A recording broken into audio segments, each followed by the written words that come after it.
ජාතික ප්‍රතිපත්තියක් ගෙනවා කෝවා ගිය වසරේ 2024 ජූනි 29 වෙනිදා ජනාධිපතිතුමාගේ එවකට ජනාධිපති අපේක්ෂකතුමාගේ ප්‍රධානත්වයෙන් අපි ඉදිරිපත් කරා පර්යේෂණ සංවර්ධන පිළිබඳ ප්‍රතිපත්ති මාලාවක්.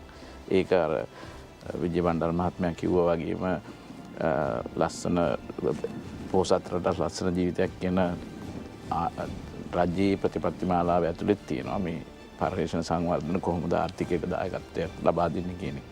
දැන් මේ ප්‍රතිපත්ති මාලාව හදන්න විශාලම හේතුව උනේ අපේ රටේ තිබිච්ච පර්යේෂණ සංවර්ධන බොහොම කැඩිලා එකකට එකක් සම්බන්ධතාවයක් නැතුව විසිරලා තිබිච්ච මට්ටමක තමයි මේකට එක හුයකින් ගැට ගහන්න කරපු ප්‍රතිපත්ති මාලාවක්. මේකේ තියෙනවා ප්‍රතිපත්ති සෑදීම, ජාතික ප්‍රමුඛතාවය දෙන්න එක පර්යේෂණ සංවර්ධන වලට ප්‍රමුඛතාවයක් ලිස්ට් එකක් හදලා ඒ ප්‍රමුඛතාවය අනුව පර්යේෂණ සංවර්ධන පාත්තාගෙන යන ඒ සඳහා මුදල් වෙන් කිරීම සහ මුදල් ලබා දීම, මුදල් ලබා දුන්නාට පස්සේ මේකේ පාවිච්චි වෙන විදිහ සහ ඒකට අවශ්‍ය රෙගියුලේෂන්ස් හදන එක.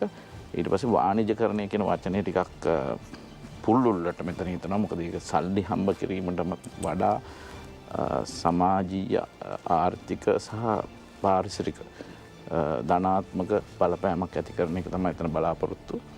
ඊළඟට මේ කාර්යය වෙන්නේ රුපියල් බිලියනයක් වෙන්නට අතන 2026 වසරට. මේ වැදගත්කම මොකක්ද? එච්චර මුදලක් ඇයි? අපි ඒකත් කියමු අපි මේ ප්‍රෝග්‍රෑම් එක හැදුවේ අර ප්‍රතිපත්ති මාලාවේ පොඩි මොඩල් එකක් හැටියට. එතකොට ඒකේ අපිට තියෙනවා වාර 4කින් අපිට ඇදුම් පත්‍ර ඉදිරිපත් කරන්න පුළුවන්. පළවෙනි වාරයේ මේ කියන්නේ මාර්තු 31 වෙනිදාට අපිට බිලියන 2.2ක ඉල්ලීම් ලැබුණා. ජූනි 30 වෙනකොට තවත් බිලියන 2.4ක ඉල්ලීම් ලැබුණා. 1 බිලියනයි දීලා තියෙනවා. පර්යේෂණ කරන්න. පර්යේෂණ වලට ඉල්ලීම් ලැබිච්ච එක විතරයි. දැන් අපි මේක පටන් ගන්නකොට මේකට පිළිවෙලක් හදන්න එපා. සල්ලි වෙන් වෙලා තිබුණු පළියටම මිනිස්සු ඉල්ලි පළියටම එහෙම සල්ලි දෙන්න ක්‍රමයක් නෙමෙයි. අපි මේක කොහොමද පර්යේෂණයකට මුදල් වෙන් කරන්නේ? ඒකේ තාක්ෂණික අගයීම්, ඊට පස්සේ මේක වාණිජකරණයෙන් රටට මූල්‍යමය ශක්්‍යතාවය, රටේ ආර්ථිකයට දායක වෙන විදිහ මේ ක්‍රමවේදී ඔක්කොම බලන්න අපි කමිටු 3ක් කරා මේක පෙරලා ඉන්නේ.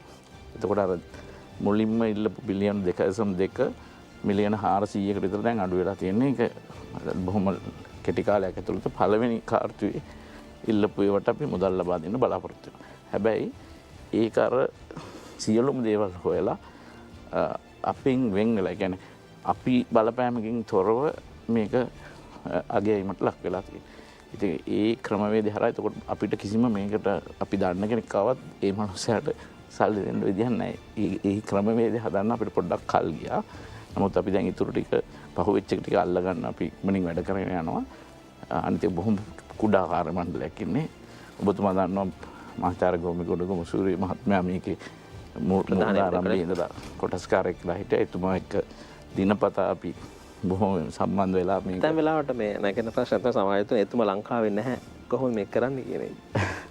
ලංකාවේ ඉන්න ඕනේද කියන එක තමයි ඊළඟට අපිට අහන්න තියෙන ප්‍රශ්න. මොකද අපි ගොඩක් වෙලාවට සමාජ මාධ්‍ය තුල විටින් මතු කරන්නේ. හොයා දෙන්න කියලා තිබුණා. ඉතින් මං කිව්වේ ඒ මනුස්සයා මගෙන් ඇහුණා මට හොයලා දෙන්න තිබුණා. ඉතින් අර සමාජ මාධ්‍ය ජාලවලනේ දාලා තිබුණා. නමුත් අපි හැමදාම දිනපතා වගේ කතා කරනවා. අනිත් එක දැන් තියෙන තාක්ෂණයන් දියුණු තාක්ෂණය හරහා Zoom ඕනෑම අවස්ථාවක අපිට සම්බන්ධ වෙන්න පුළුවන්. එතුමාත් මේ කමිටුව වල ඉන්නවා එක තැනකදී. එතකොට මේ කමිටුව වෙනම රැස් වෙන වෙලාවට එතුමා Zoom තාක්ෂණය වගේ තාක්ෂණයක් හරහා අපි සමග එකතු වෙනවා.